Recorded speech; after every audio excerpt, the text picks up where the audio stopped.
"Do you believe in love at first rejection?" he asked, his deep voice breaking the silence between them. She looked up, startled, her coffee cup trembling slightly. The restaurant was quiet except for the faint sound of soft jazz playing in the background. It was supposed to be just another blind date. Awkward introductions, forced smiles, polite excuses, but the night of Broken Bar something felt different. Maybe it was the way he looked at her, and not with pity, not with judgment, but with genuine curiosity. She had no idea that this man sitting across from her, dressed simply in a navy shirt, was one of the youngest CEOs in the city, and he had no idea that this girl, hiding behind her shy smile, had spent her whole life being told she wasn't enough. Her name was Rida, a 28-year-old graphic designer, creative, kind, and smart, but in her own words, too fat to be loved. She had grown up hearing it from classmates, relatives, even her so-called friends. Every time she tried to dress up or dream big, someone reminded her to lose a little weight first. Her confidence wasn't broken up, it was buried, piece by piece, under years of cruel laughter and unsolicited advice. That night, she didn't even want to go on the blind date. Her best friend Aarav had forced her, saying, "Rida, he's different. Just one dinner, no expectations." Rida had laughed bitterly. "Men don't date fat girls, Zara. They just pity them." But Zara had insisted, and somehow, Rida found herself sitting there, nervous hands in her lap, heart pounding, awaiting for a stranger. Then Aarav walked in, tall, confident, with warm brown eyes that didn't scan her body like everyone else's did.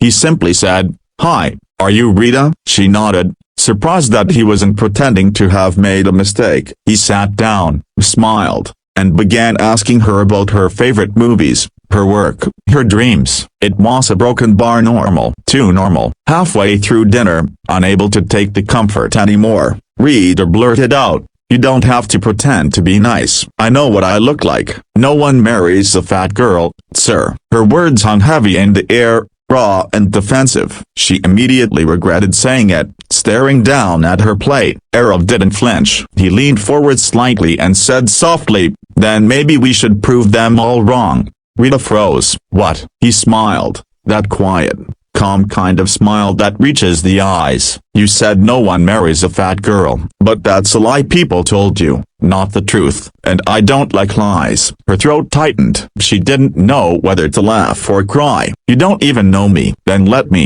he said simply. That night didn't end like most blind dates, with polite goodbyes and blocked numbers. Instead, it ended with laughter. Real, uncontrollable laughter over silly jokes and mutual love for old music. Aarav walked her to her car, didn't comment on her body, didn't compliment her out of pity. He just said, "You make conversation feel easy." And for the first time in years, Rida went home smiling. Days turned into weeks. Aarav began texting her, inviting her to coffee, walks in the park, art galleries. He never once made her feel like she needed to change. And every time Rida looked at him, she wondered why a man like him, a CEO, confident, handsome, would even notice her. But he did, not for her size, but for her spirit. Still, not everyone saw it that way. When Aarav introduced her to his colleagues, whispers followed. She's not really his type. He must feel sorry for her. One woman even asked Rida directly, "How did you manage to get him?" That night, Rida locked herself in her room and cried. When Aarav called, she didn't answer. The next day, he showed up at her door. "You're not answering my calls," he said quietly. Rida broke down. "Because it's true. I don't belong in your world. Everyone can see it but you."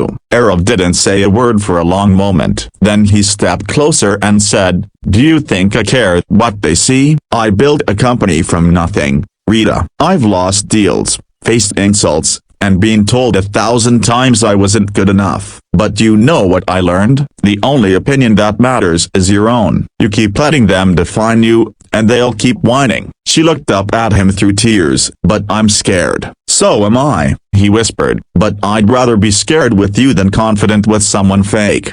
From that day on, something changed. Rida began to walk taller. She started wearing the dresses she once hid behind the closet door. She even began posting her artwork online, writing captions like "Beauty has no size." Aarav stood beside her, not as her savior but as her partner. Months passed, and one evening, Aarav invited her to his company's annual gala. Rida almost said no, afraid of the judgment, but then she remembered his words, "Let's prove them all wrong." When she entered the hall, every head turned. She wasn't trying to look perfect. She was glowing with confidence, grace, and a quiet kind of power that only comes from healing. Aarav held her hand the whole night, proudly introducing her to everyone. "This is Rida, the woman I'm lucky to love." A few weeks later, he proposed, not in front of a crowd, not with fireworks, so just a quiet evening by the lake where they first talked for hours. He knelt and said, "Marry me not because I want to prove the world wrong anymore, but because you proved me right about love." Tears rolled down her cheeks as she whispered, "You really think I'm enough?" He smiled. "You've always been more than enough."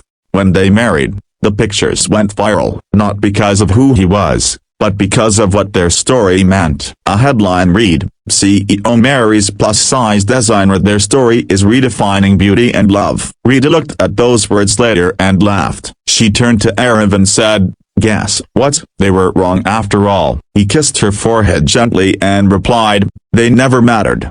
Final scene, hook that connects back to the start, back in that same restaurant where it all began. A young couple sat nervously at the same table, another blind date. As they waited, the waiter smiled and pointed at a framed photo on the wall. It was of Rida and Aarav, smiling together. Below the photo were her words, "No one marries a fat girl, watch me." And somewhere out there, someone watching their story whispered to themselves, "If she could be loved like that, maybe I can too."